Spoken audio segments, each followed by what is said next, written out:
she would not recall, but has not been taking these meds because she does not feel that she has a mental condition and feels that she was erroneously diagnosed with schizophrenia at Pitchfork BH. Reports that she does not want to take any psychotropic meds, declined to sign med consent. However, she is presently not at imminent risk of self-harm or harm to others. Denies SIHI, AV, hallucination, or any medical concern. Condition at the time of discharge. Ms. Dimitrova was,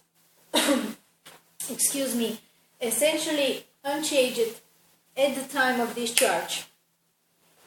She was less agitated and more cooperative than when initially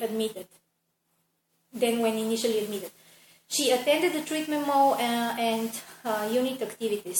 She continues to have ongoing issues with her husband and mother-in-law, accusing them of conspiring together against her. Don't forget my mother as well.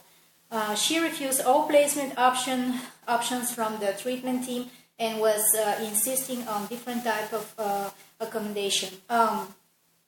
Like I mentioned before, my social worker called several places, those shelters that we talk about, and they refused to accept me because I don't have any substance abuse. So she eventually stated that she would return home, get her belongings, and leave. I don't know why they decided that I wanted to do so. That's not true. She requested to be discharged back to her home, and her request was granted. She was not an immediate danger to herself or others at the time of discharge. Like I said, this one comes from Georgia Regional, and that's the first one. And I want to read you the other summary that I have. The date is the 24th of 11. I wasn't even able to spend my son's birthday with him, my baby boy's birthday, because I was locked up in the hospital. I called him and I heard him for a few seconds and he was crying. I mean, every time I got locked in those hospitals, I keep on calling my husband, like people are looking at me, they don't have an access to the phone there because I'm constantly sitting on the phone and trying to get in touch with my children, and I call police so many times to come at the house and make a welfare check on my children, because one of the times when I got discharged and then I came back home, I saw my son in a terrible condition. Like, he was sick, his nails was this long, disgusting, dirty, and it seemed like he's not fed well. You know, he has to go. What I have heard is he's going to ask them to eat something. Can you believe it? Like, my mother-in-law, for example, she is constantly like looking at me that like I'm crazy because I'm asking my children every 5 minutes, are you hungry? Do you want to eat something? Like, I'm this type of mother that I take a good care of my children. I care about my children. I want to make sure that they are fed well, that their homework is done, that their clothes are clean, etc. Just any other mother do. So when I saw my baby in this terrible condition, I was just horrified.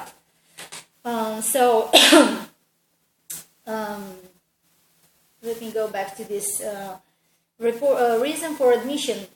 Miss Eva Dimitrova is a 35-year-old female with delusional disorder. presenting for the second time to GRH to transfer from Wellstar North Fulton Hospital. She presented with delusions that her husband is involved with Illuminati, that her mind is controlled by the MK Ultra project, and her husband has been trying to kill her and her younger son. Treatment received. Ms. Dimitrova agreed to take Zyprexa 5 mg PO nightly, though she did not think that she has any form of mental illness.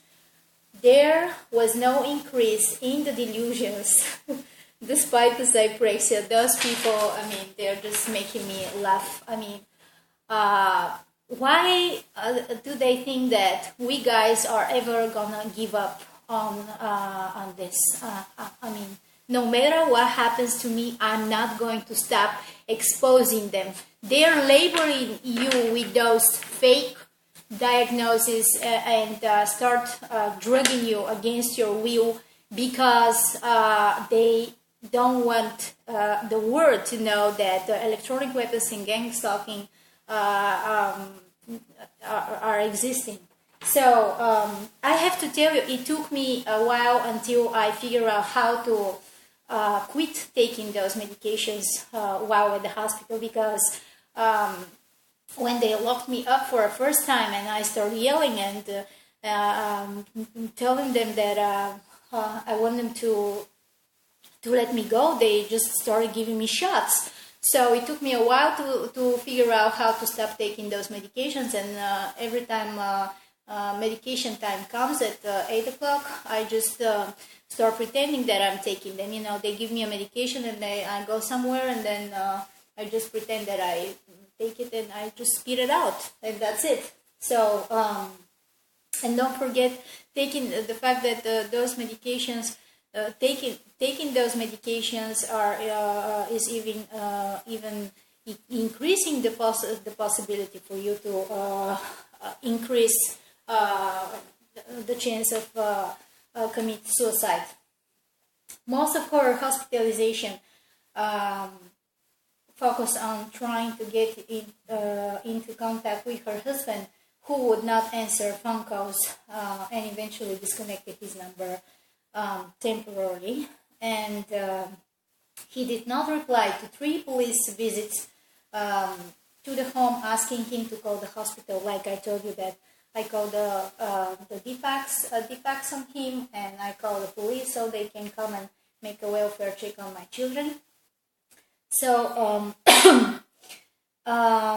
Miss Dimitrova was focused on going back to her house, wanting to stay there so that she can keep an eye on her children. You see, those people, like, they write whatever they want. In this one here says that I wanted to leave.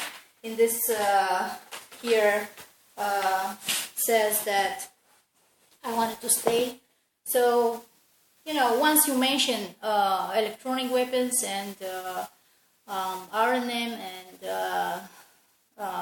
organized gang stalking and the murdering process, they just put you in those mental institutions, and they can do whatever they want.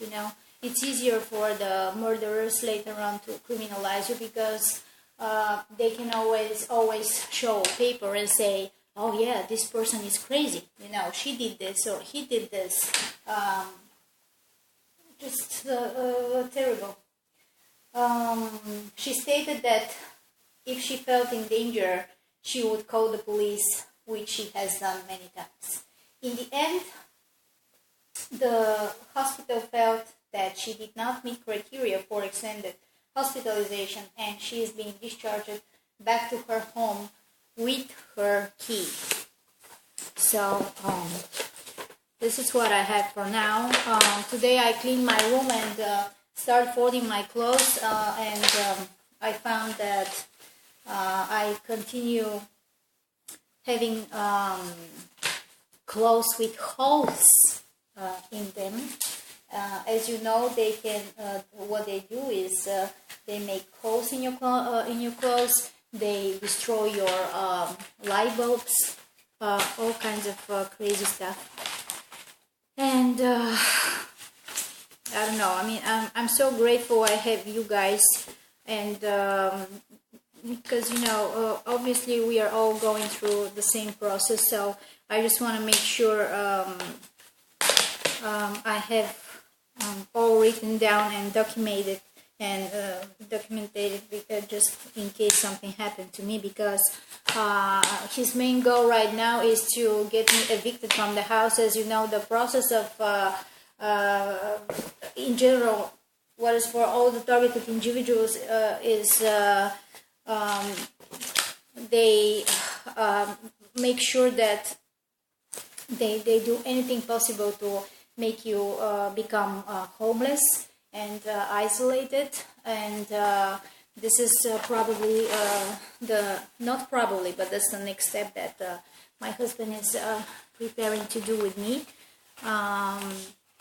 He wants me to get evicted from the house, so I don't know. I mean, like I told you, I called neighbors, I called the police, I showed police the bottle that he prepared, and when he told me he's gonna set the house on fire, they did nothing about it. The police officer told me that since there is no crime, they can do nothing about it. So I don't know what to say. I mean, probably, what is it? They gonna wait him to kill us or to set the house on fire? You have no idea. This is wood here. How many people are living around, and how this is going to affect the apartments that are around me.